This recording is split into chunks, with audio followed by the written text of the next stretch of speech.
Boa noite, igreja. Graça e paz do Senhor.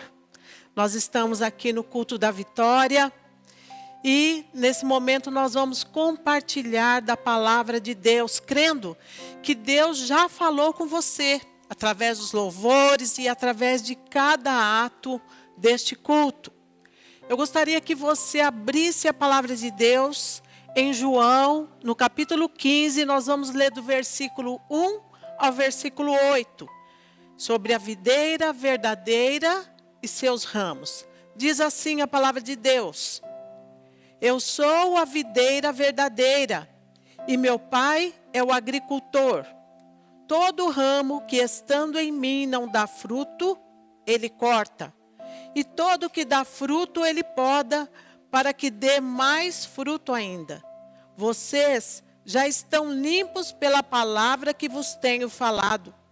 Permaneçam em mim, e eu permanecerei em vocês.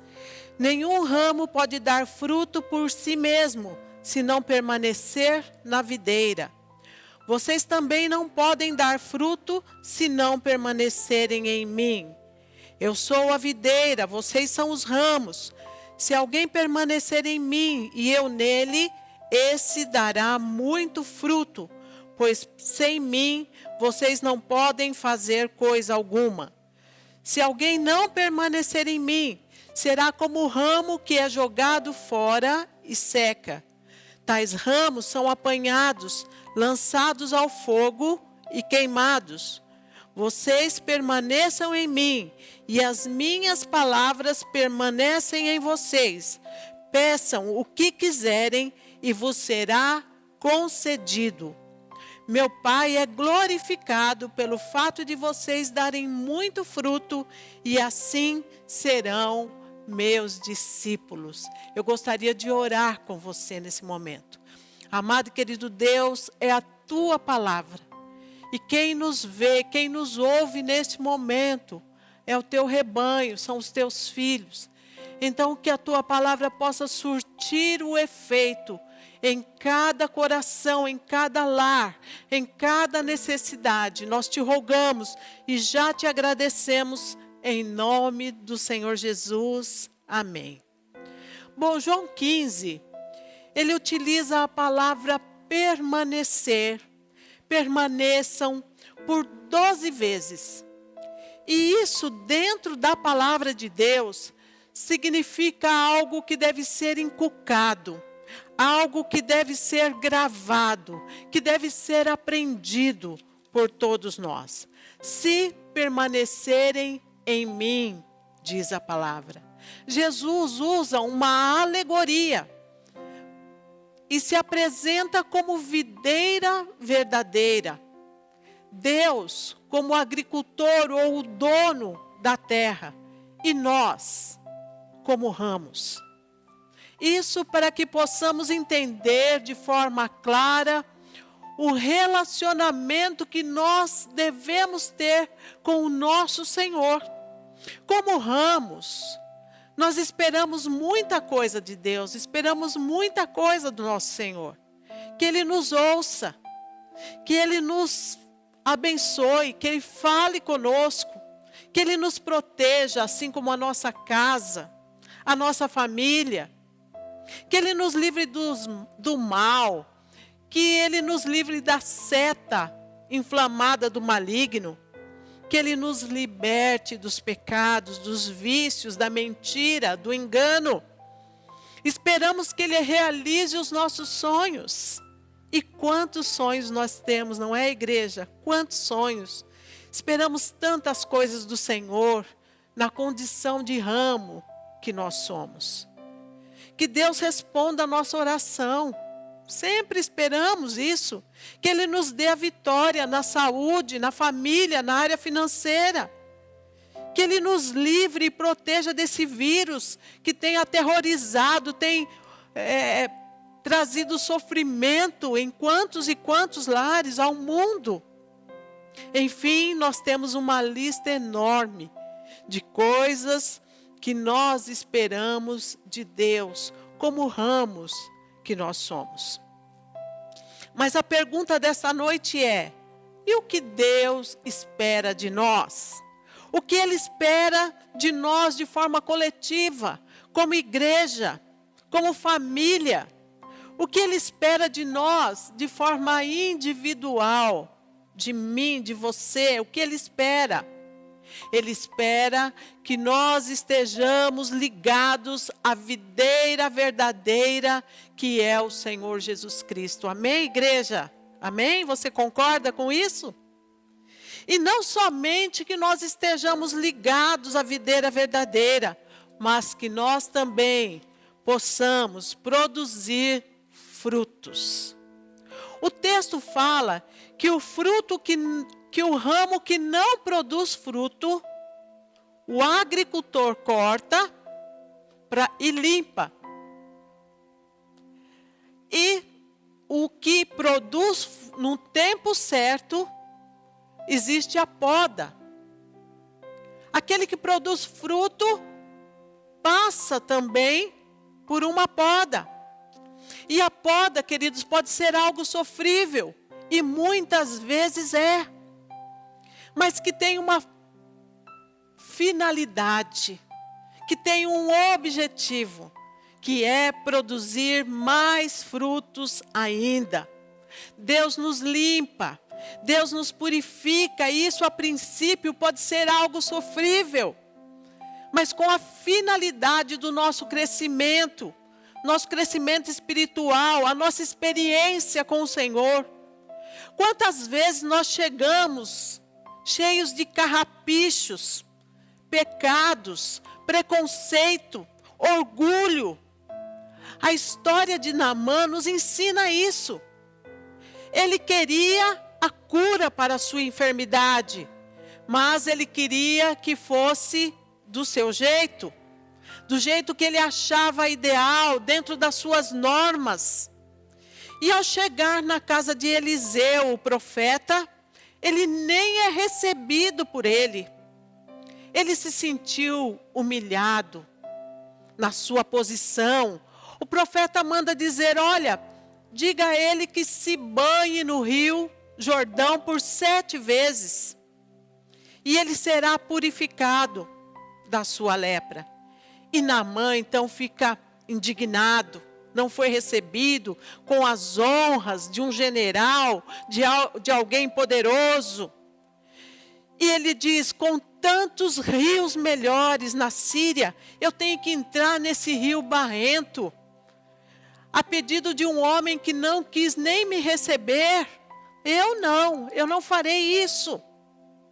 E ele só não perdeu a bênção da cura, porque os seus servos o aconselharam. E ele acabou entrando, e na 7ª vez que ele mergulhou, ele foi purificado.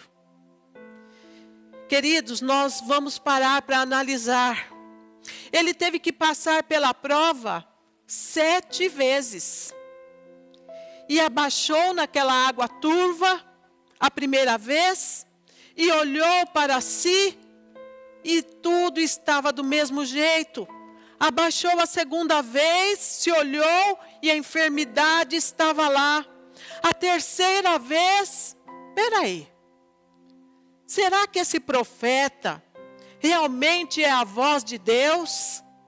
Será que ele pode mesmo, através da ordem de Deus, me curar? Será que Deus, nessa história, queria humilhar aquele homem, Naamã? Não. Deus queria curar aquele homem, primeiro por dentro, no seu orgulho, e depois por fora, na sua enfermidade. Isso é um processo. Ele precisava entender que a bênção, a purificação, a cura chegariam em sua vida de dentro para fora, através da obediência, através da perseverança. Que lição nós tiramos dessa história? Persevere, não desista da sua bênção. Você está olhando e não está vendo nenhuma melhora? Continue fazendo a vontade de Deus. Continue seguindo as orientações de Deus. Porque pode não ser no primeiro mergulho, nem no segundo, mas no tempo determinado, a vitória vai chegar na sua vida. Creia. Mas para isso nós precisamos permitir, como ramos, que Deus nos limpe, que Deus nos ensine, que Deus nos purifique de todo pecado. E no tempo de Deus, como nós vimos no texto, a vitória chega. A vitória chega. Às vezes temos que passar pela poda, e como nós já dissemos, pode ser algo sofrível, mas é com o intuito da nossa vitória. Amém? Mas voltando ao nosso texto, o versículo 3 diz: vós já estáis limpos pela palavra que vos tenho falado. O Senhor usa a sua palavra para nos purificar. E é através dela que nós somos libertos de tudo que é prejudicial à frutificação. A palavra é o recurso usado pelo lavrador para cuidar dos ramos, pois ela é como a espada de 2 gumes que penetra até a divisão da alma e do espírito, juntas e medulas, e é apta para discernir os pensamentos e as intenções do coração. Se alguém não ouve a palavra, ou não se deixa tratar pela palavra de Deus, nenhum outro recurso resta. O ramo se torna estéril, improdutivo, inútil. Através da árvore e das suas raízes, os nutrientes da terra são levados até os ramos para fortalecimento. O ramo tem que estar forte. E este tem que estar forte para quê? Para poder suportar a frutificação. E quais são os nutrientes, então, que nós precisamos, como ramos, para estar fortes? Nutrientes da oração, nutrientes do louvor, da palavra de Deus. Esses nutrientes, eles saram as nossas feridas, eles curam o nosso coração, a nossa alma. Esses nutrientes transformam o nosso ser, a nossa vida, o nosso caráter, nos alimentam e fortalecem a nossa alma. O versículo 4 diz: permanecei em mim e eu permanecerei em vós. Como pode o ramo produzir fruto de si mesmo, se não permanecer na videira? Assim nem vós o podeis dar, se não permanecerdes em mim. Era um alerta aos discípulos. E é um alerta para nós hoje. Devemos permanecer em Cristo. E temos a promessa de que Ele permanecerá em nós. Louvado seja o nome do Senhor. Você está em Cristo? Então Cristo está em você. Não temas, não se abale com o que você está vendo, vivendo, ouvindo. Cristo está em você e dele virá a força necessária, a direção, a providência, a cura. Olhe para Cristo. Afinal, você está ligado a Ele. Lembre-se de Pedro, que enquanto caminhava sobre as águas, com os olhos fitos em Jesus, ele não afundou. Ele continuava firme o seu caminho, porque os olhos dele estavam postos no Senhor. E é assim que nós devemos caminhar nessa terra, olhar para o nosso Senhor, para o nosso Salvador. Porque se nós olhamos para o mundo, para as coisas que têm acontecido, nós vamos desanimando, nós vamos nos entristecendo, nós vamos nos enfraquecendo como ramos que somos. Então, olhe para o Senhor, espera nele. Versículos 5 e 6 diz: eu sou a videira e vós os ramos. Quem permanece em mim e eu nele, este dá muito fruto, porque sem mim nada podeis fazer. Se alguém não permanecer em mim, será lançado fora, à semelhança do ramo, e secará. E o apanham, lançam no fogo e o queimam. Se nós, igreja, tiramos um galho de uma árvore, em muito pouco tempo ele vai secar e morrerá. Ele não pode dar frutos. Se nós tiramos, se nós desconectamos do Senhor, nós somos como esse ramo que foi desconectado, foi tirado da árvore, e ele por si mesmo não pode dar fruto, não pode permanecer vivo. Ele vai secar e só serve para ser queimado. Mas se nós permanecermos em Cristo, ligados à videira verdadeira, nós daremos muito fruto. Outra coisa que nós precisamos ter em mente é que devemos dar fruto onde o Senhor nos plantar.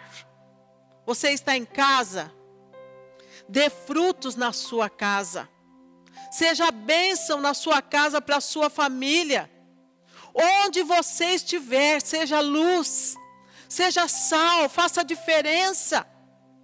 Quando Jesus diz que é a videira verdadeira, é porque existe uma videira que não passa pela poda, não passa pelo enxerto e produz uma uva igual em aparência, mas que é imprópria para o consumo. Trazendo para o cristão, trazendo para nós. É aquele cristão que, olha, tem a aparência, mas ele é amargo. Ele só vê a parte ruim da história. Estamos passando por uma pandemia. Mas, dentro disso tudo que é tão ruim para o mundo inteiro, nós precisamos ter uma palavra de bênção. Nós precisamos continuar fazendo a diferença na vida e na história de pessoas. Aquele que ainda não aprendeu, como o apóstolo Paulo diz, que aprendeu a viver contente em toda e qualquer situação. Nós estamos passando numa situação que não é fácil, mas nós temos que buscar a alegria, e a nossa alegria, igreja, ela vem do Senhor, não é da situação que estamos vendo, que estamos vivendo. Então seja um canal de bênção. Você está inserido na videira que é Cristo. O fruto deve ser doce. O fruto deve ser próprio para o consumo. O versículo 7 diz: se permaneceres em mim e as minhas palavras permanecerem em vós, pedireis o que quiseres e vos será feito. Quando nós estamos ligados em Cristo, nós sabemos como pedir. Nós reconhecemos que a vontade de Deus é soberana sobre nós. Ele é quem dá a última palavra. Nós permanecemos nele e a palavra dele permanece em nós. E assim nos é concedido aquilo que pedimos, porque estamos no centro da vontade de Deus. O versículo 8 diz: nisto é glorificado meu Pai, para que deis muito fruto, e assim vos tornareis meus discípulos. É assim que o mundo reconhece que nós somos filhos e filhas de Deus. Quando nós fazemos a vontade de Deus, quando estamos ligados a Cristo, amando como Cristo amou, respeitando como Cristo respeitou, perdoando, orando, ensinando como Ele fez. Que o mundo lá fora, queridos, possa nos reconhecer como discípulos do Senhor, servos e servas do Deus vivo. Que o Espírito Santo de Deus possa nos fortalecer nas nossas fraquezas. Que nós possamos resistir à prova, sabendo que nós vamos sair lá adiante, aprovados e mais resistentes do que nunca. Sabe para que tudo isso serve na nossa vida? Para que a gente possa ganhar resistência. É como um vaso. Ele passa pela mão do oleiro, ele tira as imperfeições, ele monta, ele forma aquele vaso, e quando acha que está tudo bom, que está tudo certo, fogo. Para quê? Ganhar resistência. E eu vejo esse tempo como um tempo diferente na nossa vida, que nós precisamos ganhar resistência. A família precisa ganhar resistência. É assim que eu vejo. A palavra diz: se permaneceres em mim, as minhas palavras permanecerem em vós. Que a palavra de Deus possa te abençoar. Que a palavra de Deus possa permanecer no teu coração. E você possa pedir o que você quiser ao Senhor. Porque Ele é o Deus que nos ouve. Ele é o Deus vivo. Ele está conosco neste momento. Ele está neste lugar. Ele está aí na tua casa. Olhando para o teu coração. Para aquilo que você tem passado. Para o seu sofrimento. Para as suas lutas. Para as suas fraquezas. E é isso que nós vamos fazer nesse momento, como ramos que nós somos, ligados à videira verdadeira, nós vamos orar, entregar ao Senhor os nossos pedidos, as nossas aflições em seu altar, na sua presença, e confiar no seu poder, na sua graça, na sua misericórdia, no seu infinito amor. Igreja, vamos orar. Eu quero pedir que você aí junto com a sua família, se vocês puderem se juntar aí, dar as mãos, nós vamos orar. Faça a sua oração. Vamos levantar um clamor nesse momento. Ore com a sua família. Eu quero pedir que você abençoe aí a sua casa, abençoe seus filhos, maridos abençoem as suas esposas, para que a gente possa continuar resistindo, continuar firmes nas promessas do Senhor. Feche seus olhos, vamos orar. Amado e querido Deus, nós queremos te agradecer pela tua palavra. Agradecer pelo privilégio que nós temos de estar inseridos no Senhor, sabendo que tudo o que nós precisamos vem de Ti. Precisamos de cura, precisamos de renovo, precisamos, Senhor, de libertação. Tudo, Senhor, vem de Ti. Por isso nós queremos nessa noite te glorificar, sabendo que Tu és o Deus poderoso, o Deus que conhece o nosso coração, conhece a nossa casa, conhece a nossa família, sabe aquilo que nós necessitamos. E nós sabemos que do Senhor vem a providência, do Senhor vem a vitória. Senhor, nos fortalece nessa noite. Assim como Naamã precisou por 7 vezes mergulhar naquele rio para receber a vitória, nós também possamos ter força necessária para vencer aquilo que nós precisamos passar. Que nós saiamos lá do outro lado, Senhor, fortalecidos e agradecidos pelo poder que há no Senhor. Deus te abençoe. Deus guarde a tua casa, guarde a tua família. Recebe o nosso abraço, o meu abraço.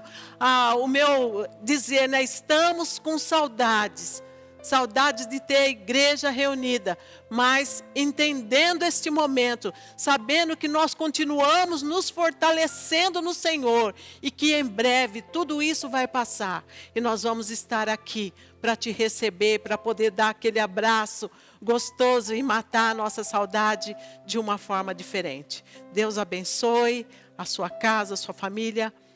Ótimo final de semana. Amém.